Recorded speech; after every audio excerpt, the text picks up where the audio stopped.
Good morning students. अपन ने last class में बात की थी प्रोटोप्लास्ट आइसोलेशन, यानी प्रोटोप्लास्ट को अपन को पृथक्करण करना है तो कैसे करते हैं।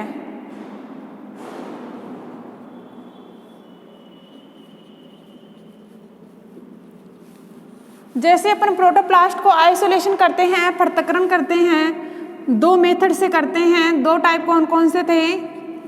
फर्स्ट है मैकेनिकल और सेकंड था एंजाइमेटिक। अब यहां पर अपन को ध्यान में रखना है, सबसे पहले अगर प्रोटोप्लास्ट अपन को प्राप्त करना है तो सबसे पहले अपन क्या लेंगे?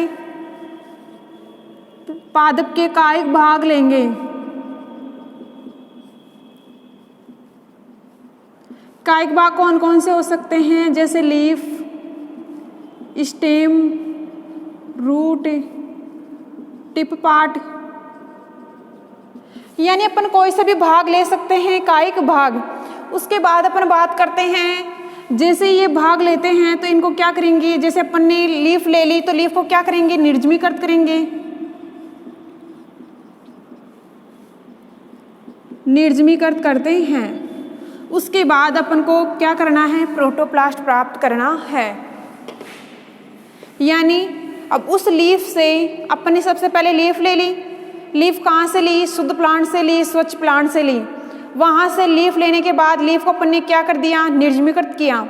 निर्जमीकृत कर क्या होता है? कैसे भी अपन उसके जो अशुद्धियाँ हैं, उसके ऊपर जो गंदगी है उसको अपन ने हटा दी। अब हटाने के बाद उसको अपन क्या करवाएंगे? प्रोटोप्लास्ट कल्चर करवाएंगे। क्या करवाएंगे? प्रोटोप्लास्ट कल्चर करवाएंगे। अब सबसे पहले उस लीफ से अपन को प्रोटोप्लास्ट प्राप्त करना है। कैसे प्राप्त करते हैं? उसके लिए दो मेथड लागू होते हैं। पहला मेथड है मैकेनिकल। अब मैकेनिकल में क्या होता है? लीफ होती है। कौन सा मेथड है? मैकेनिकल। अब यहाँ पर अपन लिखेंगे लीफ कैसे ली है? निर्जमीकृत लीफ। कैसी है? निर्जमीकृत लीफ है। अब निर्जमीकृत लीफ को अपन को क्या हटाना है? एपिडर्मिस हटानी है। एपिडर्मिस हटाते हैं तो इसमें मोस्टली क्या उपयोग में लेते हैं? चिमटी। अब चिमटी की सहायता से अपन की जो बाह्य एपिडर्मिस है लीफ की, वो अपन हटाएंगे। जैसे ही चिमटी से हटाएंगे तो ये क्या बन जाती है? सेल मेम्ब्रेन युक्त पादप कोशिका। सेल मेम्ब्रेन अब इस ऐसे लीफ रह जाती है। कोशिका भित्ति हटाने के बाद इसमें क्या निकलता रहता है? जीव द्रव्य निकलता रहता है। अब इसको अपन क्या करेंगे? चाकू की सहायता से और भी छोटे छोटे टुकड़ों में काट लेते हैं। यानी यहाँ पर अपन मैं बोल सकती हूँ, इसको अपन ऐसे देख सकते हैं। प्रत्येक खंड से क्या रिलीज रहता है? जीव द्रव्य रिलीज रहता है। यानी प्रोटोप्लास्ट निकला हुआ रहता है। ये क्या है? लीफ के फ्रेगमेंट। और ये क्या है? प्रोटोप्लास्ट यानी जीव द्रव्य। तो यहाँ पर अपन देखते हैं, सबसे पहले ये मैकेनिकल मेथड है, कंप्लीट हो गया। अब सेकंड अपन स्टार्ट करेंगे एंजाइमेटिक मेथड। मैकेनिकल मेथड में अपन को ये ध्यान में रखना है कि मैकेनिकल मेथड से अपन जो प्रोटोप्लास्ट प्राप्त करते हैं वो कम मात्रा में प्राप्त होता है। क्यों प्राप्त होता है कम मात्रा में? क्योंकि जैसे अपन चिमटी से लीफ की एपिडर्मिस हटाते हैं तो पूरी तरह से चिमटे से वो एपिडर्मिस हटती नहीं है, जिसकी वजह से वो लीफ क्या होती है? जगह जगह से क्या होती है? टूट जाती है। इसलिए प्रोटोप्लास्ट की मात्रा क्या होती है? अपन को कम प्राप्त होती है। और यहाँ पर प्रोटोप्लास्ट की क्या होती है? हानि होती है। इसलिए ये मेथड बहुत कम उपयोगी होता है। होता तो है लेकिन बहुत कम उपयोगी होता है। तो इस मेथड में अपन को यही ध्यान रखना है, निर्जमीकृत लीफ लेंगे। निर्जमीकृत मैंने बता ही दिया क्या होता है, कैसे करते हैं निर्जमीकृत। लीफ कहाँ से ली ये भी मैंने बता दिया आप लोगों को कि सबसे पहले अपन ग्रीन हाउस से लेते हैं लीफ और प्लांट को देखते हैं कि स्वच्छ है और शुद्ध है। उसके बाद उस लीफ को लेते हैं। अब लीफ को लेने के बाद अपन उसको निर्जमीकृत करवाते हैं लीफ को। जैसे हॉट वाटर अपन ने डाल दिया, उस हॉट वाटर में ये लीफ अपन ने डुबो दी, जिससे इसके अंदर कोई भी अशुद्धियाँ हैं वो क्या होती हैं? हट जाती हैं।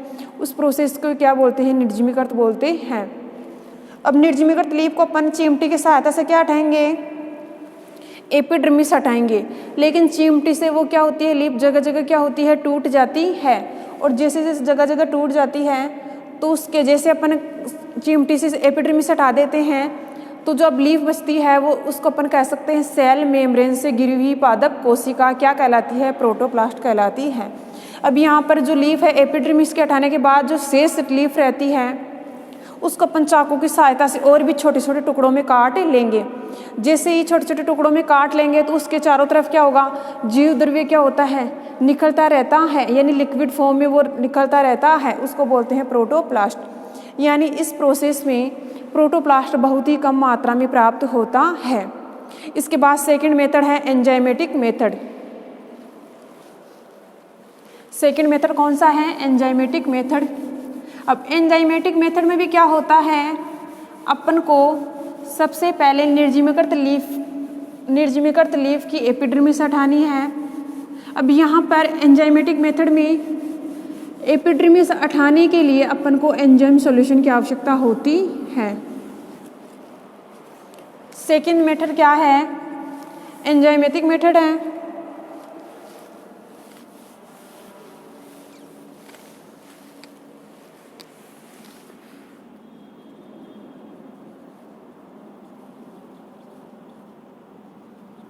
अब यहाँ पर अपने एंजाइमेटिक मेथड में क्या होता है, इसमें अपन को यही ध्यान में रखना है, ये प्रोटोप्लास्ट प्राप्त करने की सबसे अच्छी विधि है। इस विधि में प्रोटोप्लास्ट को हानि नहीं होती है और जितना लीफ में प्रोटोप्लास्ट होता है उतना ही अपन को प्राप्त होता है। यानी प्रोटोप्लास्ट सुरक्षित रहता है, प्रोटोप्लास्ट की कोई हानि नहीं होती है और जितना लीफ के अंदर प्रोटोप्लास्ट होता है उतना ही अपन को प्राप्त होता है। यानी अपन को चाहिए इतना प्रोटोप्लास्ट चाहिए उतना ही अपन को क्या होता है, प्राप्त होता है। इसलिए ये प्रोटोप्लास्ट की सबसे अच्छी विधि मानी जाती है। यानी प्रोटोप्लास्ट पृथक्करण करना है तो सबसे अच्छी विधि मानी जाती है एंजाइमेटिक मेथड।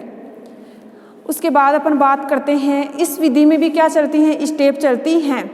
एंजाइम में ये नहीं है कि अपन ने लीफ ली, निर्जमीकृत कर दिया, उसके बाद एंजाइम के सॉल्यूशन में डाल दिया। अब ये एंजाइम क्या करेंगे, जो लीफ के ऊपर जो एपिडर्मिस है उसको धीरे धीरे क्या करते हैं, तोड़ देते हैं। यानी पूरी तरह से एपिडर्मिस हट जाती है और शेष क्या रहती है, प्लाज्मा मेम्ब्रेन रहती है। प्लाज्मा मेम्ब्रेन से जो घिरी हुई कोशिका होती है, प्लांट सेल होती है, उसी से अपन क्या कहते हैं या उसी से अपन क्या प्राप्त करते हैं, प्रोटोप्लास्ट प्राप्त करते हैं।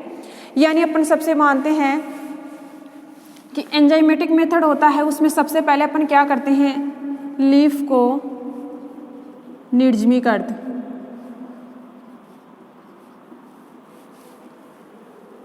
सेकेंड पॉइंट था लीफ जैसे ही अपन ने निर्जमीकृत कर ली तो यहाँ पर अपन बात करते हैं। अब यहाँ पर लीफ को निर्जमीकृत करने के लिए अपन चाहिए 20% अल्कोहल। देखो मैकेनिकल में ऐसा कोई टर्म नहीं था, अपन ने डायरेक्ट काम में लिया था कि कोई वहाँ पे केमिकल का शब्द नहीं था, क्योंकि मैकेनिकल मेथड से कम मात्रा में प्रोटोप्लास्ट प्राप्त होता है तो यहाँ पर अपन लीफ को कैसे भी निर्जमीकृत कर लेते हैं। लेकिन एंजाइम के सॉल्यूशन में अपन को निर्जमीकृत का ध्यान रखना पड़ेगा। जैसे 70% अल्कोहल होता है उसमें रखते हैं 20 मिनट तक। यानी लीफ को सबसे पहले 70% अल्कोहल होता है उसमें 20 मिनट तक रखते हैं। उसके बाद लीफ को सोडियम हाइपोक्लोराइड के सॉल्यूशन में 30 मिनट तक रखते हैं। उस 30 मिनट के रखने के बाद वहाँ से लीफ को अपन निकालते बार फिर डिस्टिल वाटर से धोते हैं। डिस्टिल वाटर के धोने के बाद अपन फिर लीफ की एपिडर्मिस को हटाते हैं। तो सेकंड पॉइंट की अपन बात करते हैं एपिडर्मिस को हटाना। थर्ड पॉइंट है इसमें एपिडर्मिस के लीफ को हटाने के बाद अपन उसको क्या करेंगे, लीफ के फ्रेगमेंट को क्या करेंगे, एंजाइम के सॉल्यूशन में डालेंगे।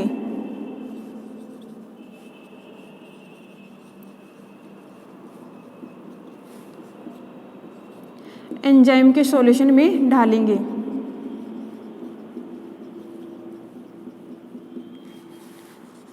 इसके बाद फोर्थ पॉइंट है कि अपन प्रोटोप्लास्ट है उसको क्या करेंगे, आइसोलेट करेंगे प्रोटोप्लास्ट।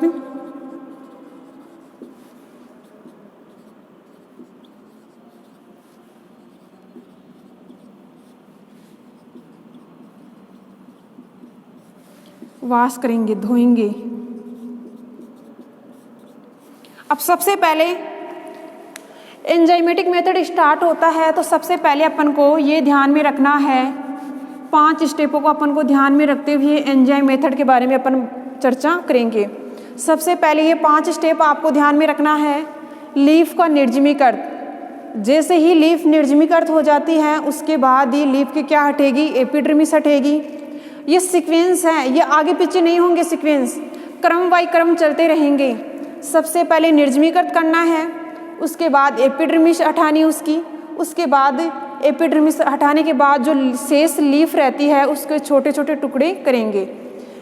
जैसे उसके छोटे छोटे टुकड़े करेंगे तो फिर उसको अपन डालेंगे एंजाइम के सॉल्यूशन में। एंजाइम के सॉल्यूशन में डालने के बाद वहाँ से उस लीफ के टुकड़ों को, यानी उस लीफ के टुकड़ों को अपन निकालेंगे बाहर, फिर डिस्टिल वाटर से साफ करेंगे और साफ करने के बाद अपन क्या प्राप्त करेंगे, प्रोटोप्लास्ट प्राप्त करेंगे। फिर जैसे ही प्रोटोप्लास्ट प्राप्त हो जाता है फिर उसको कल्चर मीडियम पर ट्रांसफ़र करवाते हैं। फिर कल्चर मीडियम पे ट्रांसफ़र करवाने के बाद धीरे धीरे अपन देखते हैं कि जो अपन ने प्रोटोप्लास्ट लिया है उनसे नया प्लांट बनने लगता है कल्चर मीडियम पर। ठीक है, तो अपन को जैसे यहाँ पे अपन की चर्चा थी कि अपन को प्रोटोप्लास्ट कैसे प्राप्त करना है, जैसे अगले वाले चैप्टर में आ जाएगा अपन प्रोटोप्लास्ट प्राप्त किया है उसके द्वारा कैसे नया प्लांट बनाते हैं, ये बाद का लेसन है। लेकिन अपन को फिलहाल यहीं पे ये समझना है कि प्रोटोप्लास्ट कैसे प्राप्त करते हैं। सबसे पहले सीक्वेंस है एंजाइमेटिक। एंजाइमेटिक में अपन को क्या ध्यान रखना है कि इसमें ये 4 स्टेप हैं, इनको ध्यान में रखना है। सबसे पहले जहाँ पर भी निर्जमीकृत का शब्द आए तो आपको यही ध्यान में रखना है कि निर्जमीकृत करवाना है अपन को, चाहे कोई सा भी टर्म ले सकते हो। यहाँ पे जैसे मोस्टली यहाँ पर दे रखा है 70% एल्कोहल। 70% एल्कोहल के लिए 20 मिनट तक लीफ को इस 70% एल्कोहल के सॉल्यूशन में रखेंगे, तब जाके इस लीफ के ऊपर कोई भी अशुद्धि है वो पूरी तरह से हट जाती है। अगर 70% एल्कोहल में नहीं डालते हैं तो फिर लीफ को अपन डालेंगे सोडियम हाइपोक्लोराइड में।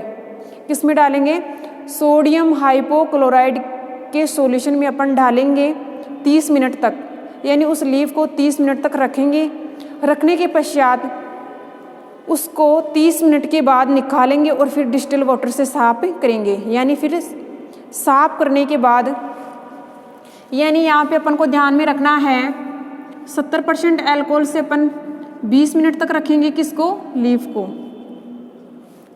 उसके बाद सोडियम हाइपोक्लोराइड, सोडियम हाइपोक्लोराइड को 30 मिनट तक रखेंगे। अब अलग अलग बीकरों में अलग अलग सॉल्यूशन होते हैं। सबसे पहले 70% एल्कोहल का सॉल्यूशन बना है, उसमें अपन ने 20 मिनट के लिए उस रीप को रख दी। रखने के बाद वो निर्जमीकृत होती है तो ठीक है, नहीं होती है तो अपन ने दूसरा सॉल्यूशन बना हुआ है अपन के पास सोडियम हाइपोक्लोराइड, वहाँ से उस लीफ को निकाल करके सोडियम हाइपोक्लोराइड के सॉल्यूशन में अपन ने डाल दिया। जैसे ही 30 मिनट तक वहाँ तक रखते हैं सोडियम हाइपोक्लोराइड के, उसके बाद वहाँ से लीफ को निकाल करके अपन डिस्टिल वाटर से क्या कर लेते हैं, साफ कर लेते हैं। अब ये निर्जमीकृत का हो गया टर्म। उसके बाद अपन देखते हैं एपिडर्मिस हटाना। अब यहाँ पर अपन बात करते हैं एपिडर्मिस को हटाना, तो यहाँ पर अपन बात करते हैं एपिडर्मिस हटानी है तो सबसे पहले जो लीफ होती है उसकी लोअर एपिडर्मिस हटाते हैं, उसके बाद उसकी अपर एपिडर्मिस हटाते हैं। यानी अपन कह सकते हैं जो अब एपिडर्मिस हटा रहे हैं तो सबसे पहले लोअर हटानी, उसके बाद हटानी है अपर एपिडर्मिस। थर्ड पॉइंट है, अगर एपिडर्मिस अपन ने हटा ली चिमटी की सहायता से या एंजाइम की सहायता से, चिमटी काम में नहीं लेनी है, यहाँ पर अपन चिमटी के साथ क्या लेंगे, अपन एंजाइमिक सॉल्यूशन काम में लेंगे। उस एंजाइम के सॉल्यूशन में बहुत सारे क्या होते हैं, एंजाइम होते हैं, जैसे सेलुलोज, हेमीसेलुलोज एंजाइम, ये जितने भी एंजाइम होते हैं उस सॉल्यूशन में प्रेजेंट होते हैं, जिसकी वजह से इस लीफ के ऊपर लोअर और एपिडर्मिस हट जाती है। जैसे एपिडर्मिस हट जाती है तो शेष बची कोशिका, यानी सेल मेम्ब्रेन से गिरी हुई जो कोशिका बचती है उसको छोटे छोटे टुकड़ों में काट करके एंजाइम के सॉल्यूशन में डाल देते हैं। एंजाइम के सॉल्यूशन में क्यों डालते हैं, क्योंकि इन टुकड़ों के ऊपर कुछ भी और भी एपिडर्मिस रह जाती है, कोई इधर उधर साइड में कुछ एपिडर्मिस रह जाती है, वो एंजाइम के सॉल्यूशन में डालने पर पूरी तरह से हट जाते हैं। क्योंकि यहाँ पे एंजाइम के सॉल्यूशन में जो भी उनके पास थोड़ी सी भी रहती है, उनके पास नहीं रहता है तो ठीक है, अगर थोड़ी सी भी एपिडर्मिस रहती है वो एंजाइम के सॉल्यूशन पे ढाने पर क्या हो जाती है, हट जाती है। उसके बाद अपन बात करते हैं वहाँ से उसको साफ करना है, लीफ को निकाल के, यानी लीफ के टुकड़ों को अपन निकालेंगे वहाँ से, कहाँ से, एंजाइम के सॉल्यूशन से। एंजाइम के सॉल्यूशन से लीफ के टुकड़ों को निकाल करके अपन डालेंगे डिस्टिल वाटर में। वहाँ से अपन ने डिस्टिल वाटर में उनकी सफाई करके फिर अपन प्राप्त करेंगे प्रोटोप्लास्ट। यानी ये पूरी मेथड कितनी हुई, ये 4 हो गई। सेल वॉल हटाने के बाद यानी एपिडर्मिस हटाने के बाद उस लीफ को छोटे छोटे टुकड़ों में डालेंगे, काटेंगे और फिर एंजाइम के सॉल्यूशन में डालेंगे। क्यों डालेंगे, क्योंकि पता है अपन को कि एंजाइम होते हैं, ये क्या होते हैं, कुछ जगह जैसे ये मानो कि पूरी तरह से एपिडर्मिस नहीं हट पाती है, एंजाइमों से पूरी तरह से ये सेल वॉल है या एपिडर्मिस है पूरी तरह से नहीं हट पाती है, जिसकी वजह से इस लीफ को एंजाइम के सॉल्यूशन में डाला जाता है। एंजाइम के सॉल्यूशन में जैसे इसमें डाला जाता है तो जो कुछ जगह अपन कह सकते हैं, कुछ जगह अपन कह सकते हैं, बहुत कम जगह जो एपिडर्मिस रह जाती है शेष, वो इस एंजाइम के सॉल्यूशन में क्या हो जाती है, ऑटोमेटिक क्या हो जाती है, उतर जाती है। उसके बाद अपन उस लीफ को क्या करेंगे, लीफ के टुकड़ों को अपन सब साफ सफाई करेंगे, यानी डिस्टिल वाटर से साफ करेंगे। उसके बाद उसको प्रोटोप्लास्ट आइसोलेशन करेंगे। यानी इस प्रकार से अपन कह सकते हैं एंजाइमेटिक मेथड होता है, उसमें अच्छी तरह से प्रोटोप्लास्ट प्राप्त होता है, यानी प्रोटोप्लास्ट की कोई हानि नहीं होती है। तो यहाँ पे अपन अब इसको चित्र के द्वारा समझेंगे कि कैसे क्या होता है दोनों मेथडों से।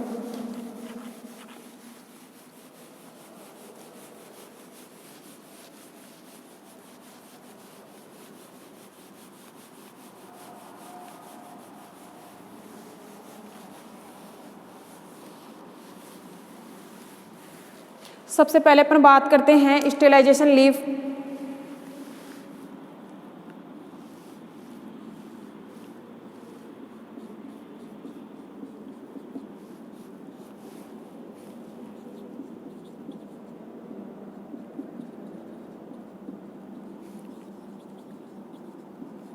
सबसे पहले क्या लेंगे, निर्जमीकृत लीफ। जैसे ही निर्जमीकृत लीफ लेते हैं उसकी क्या करेंगे अपन, सबसे पहले क्या हटाएंगे, एपिडर्मिस हटाएंगे।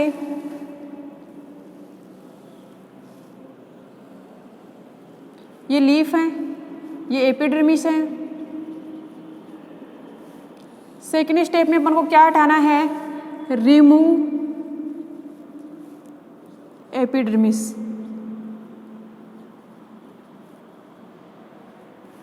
अब जैसे इसके एपिडर्मिस हटा देते हैं तो लीफ ये बचती है शेष, यानी अपन कह सकते हैं plasma membrane.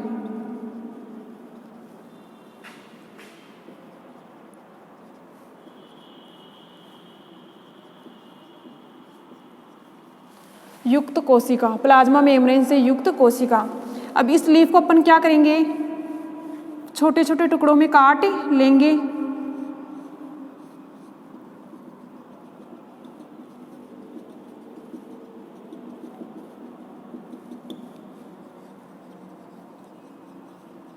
Fragment of leaf.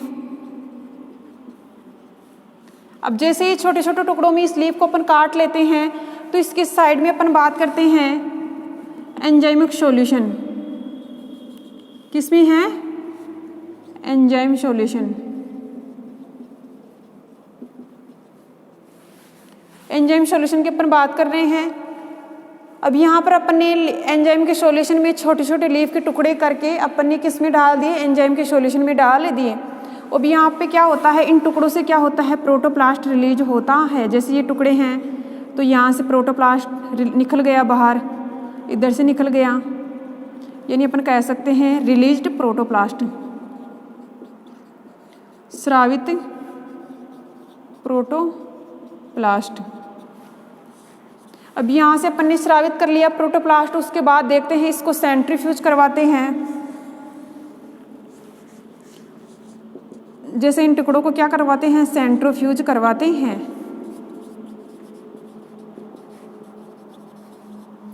Centrifuge करवाते हैं तो उसके बाद में अपन देखते हैं कि उसके ऊपर जो अपन जैसे सेंट्रीफ्यूज करवाते हैं तो उसके ऊपर क्या होता है, ऐसे घी छाछ वाली प्रोसेस होती है, इसके ऊपर क्या होता है, ये प्रोटोप्लास्ट इकट्ठा हो जाता है और प्रोटोप्लास्ट के अंदर जो पानी था ये क्या होता है, नीचे रह जाता है और प्रोटोप्लास्ट ऊपर आ जाता है। उसके बाद यहाँ से इस प्रोटोप्लास्ट को अपन को क्या करना है, अलग करना है यहाँ से। जैसे ये बीकर लिया अपन ने, ये प्रोटोप्लास्ट अपन ने अलग कर लिया। कल्चर मीडियम, अब ये प्रोटोप्लास्ट यहाँ से अपन ने, ये क्या है प्रोटोप्लास्ट, अब ये प्रोटोप्लास्ट अपन ने यहाँ से प्राप्त कर लिया। अब इसको यहाँ पर ट्रांसफ़र कर दिया, कल्चर मीडियम पर ट्रांसफ़र कर दिया। जैसे अपने कल्चर मीडियम पर ट्रांसफ़र करते हैं इस प्रोटोप्लास्ट को, तो यहाँ पे क्या होता है, अपन कह सकते हैं पोषक तत्व डालते हैं, पोषक तत्व डालते हैं, ऑक्सीजन एंड साइटोकाइनिन। उसके बाद अपन देखते हैं इस बीकर से क्या प्राप्त होता है,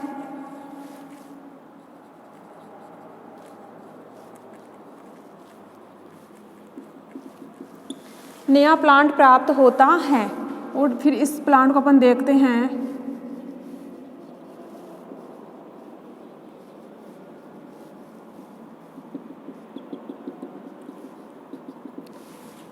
न्यू प्लांट,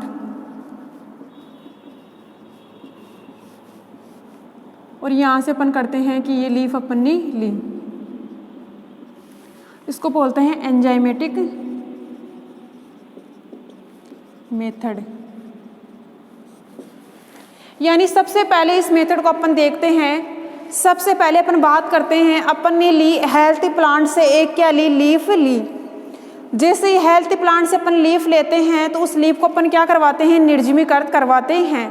तो यहाँ पर अपन कह सकते हैं निर्जमीकृत लीफ लेते हैं, लीफ लेते हैं निर्जमीकृत।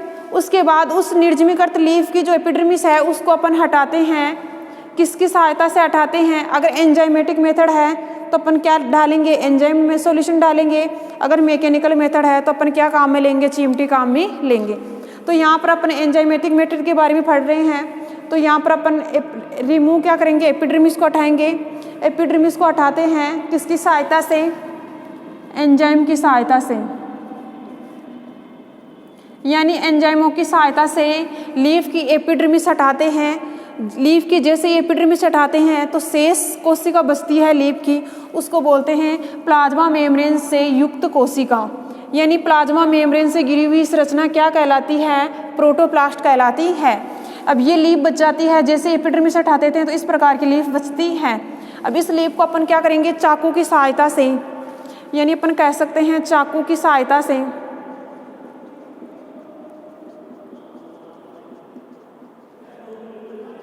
चाकू की सहायता से क्या करते हैं, छोटे छोटे टुकड़ों में काटते हैं।